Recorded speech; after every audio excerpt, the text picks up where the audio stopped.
Welcome to Foundations TV, everybody. We are here at the Harvard India Conference, very privileged to talk to a few people who are visiting, few celebrities rather, visiting all the way from India to speak at this prestigious conference. And we have with us the Mr. Madhavan. Thank you. Thank you. We have, I guess you need no introduction at all. He is an actor, an award-winning actor, a writer, a producer, and a wonderful human being with a huge following. And we have this strategy to put you on this side of the table today with all the black chairs in the background to make you feel like you're back in time. You're back in time being a student. And imagine yourself going back those years and tell us how life was for you as a student. Oh, well, yeah, this does bring back memories. My college was nowhere close to as ostentatious as this place is, but we had the greatest time. It was a time that we could see far into the future, unlike today when it is almost myopic. We knew, or thought we knew, what life had in store for us and what pace to take. And there was this time that you actually can kick back your shoes and relax and have fun, go for picnics and parties and have a carefree attitude, something that I really miss, and my college life was extremely eventful. I did everything under the sun, and so I look back very fondly at it, and it's great memories. So you talk about you did everything that you wanted to do. Talk about a little bit about your favorite memory, an incident or something that you did that you really enjoyed from your college days. Forgive me. So I studied in a place called Kolhapur. That was where I did my college. I did my BSc in electronics.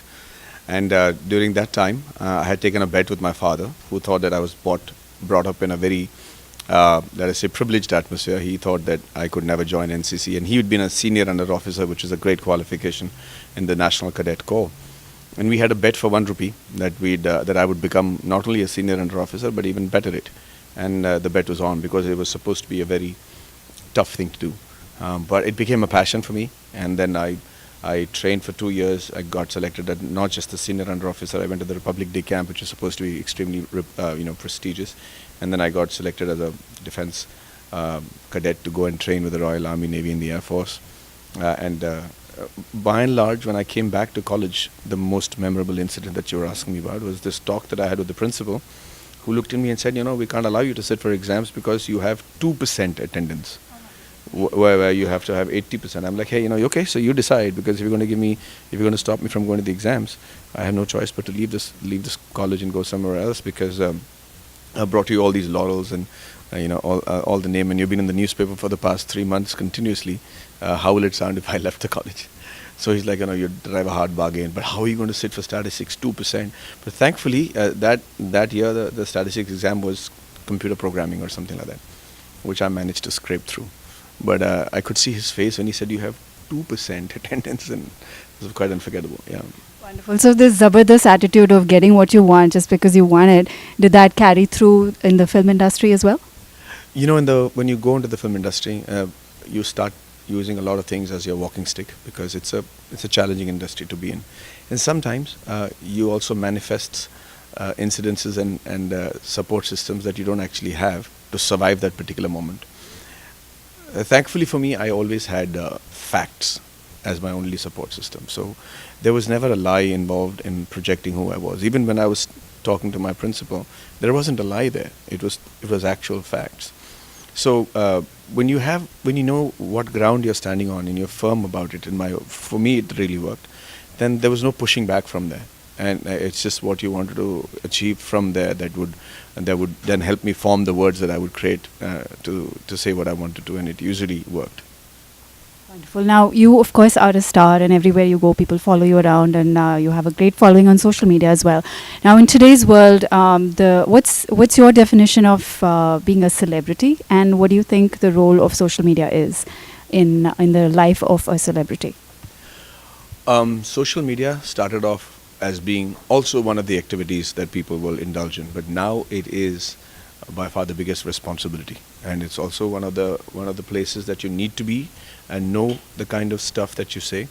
Be very careful with the kind of information that you derive from it, and also your inferences from those, because one tweet and we've seen it many a times in our country or in other parts of the world, politically, sportsmen, or anything. One tweet can ruin your career.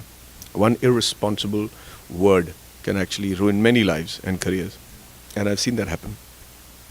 So most celebrities say, oh, maybe I should be on Twitter. But it's such a huge responsibility if you have a following, that unless you know the power behind social media, you shouldn't enter it. And if you are, then you should be very cautious about how you handle it. Being a celebrity, of course, it's a blessing. I would always have it than not. Sometimes people keep saying that I'm giving autographs and selfies and stuff like that, and they say, don't you earn for some privacy? The truth of the matter is there is no celebrity in the world who yearns for privacy. Tell him an option of not being one, and he'll automatically stand for a picture. So I completely enjoy being a celebrity, and I completely enjoy the privileges that come with it, but I'm also very thankful for it. Wonderful. You do come across as a very grounded person, even though you're a celebrity, and the stardom hasn't hit your head like most people. Cool now. That's good. So how do you stay grounded in today's world? Like, I'm sure there's lots of fans who would be saying such sweet things to you. So how does it not get to your head? Oh, it does. I just don't show it. No, That's where the actor comes in. No. I really mean it. I mean, if I don't have those reinforcements, if I don't have that people coming up and ever so often telling me how much they love what I was doing, the ability to be an alpha male on the set starts getting diminished. You start feeling that, I have to prove myself again. Then the level of performance that you're capable of doing from that platform is way lesser than when you deserve to be part of that film and people are expecting something from you and you start soaring. So I think it's important for a celebrity to feel appreciated and loved so that he can do his job properly. Now, I do have a set of very quick questions, like literally 1-2 word answers. What's your favorite movie? Sala Kaduz. Who's your favorite actor? Me. Is there a role that was played by another actor in another movie that you wanted to play, or you would have loved to play, rather? Nayakan, Kamal Hassan. Is he your... 2 words, so I'm being very specific to it. Yeah. That's great. That's how we want it. And who is your inspiration as an actor? I am Mr. Kamal Hassan again. How do you put yourself as far as genre is concerned? You are considered to be a romantic hero? Would you rather be something else?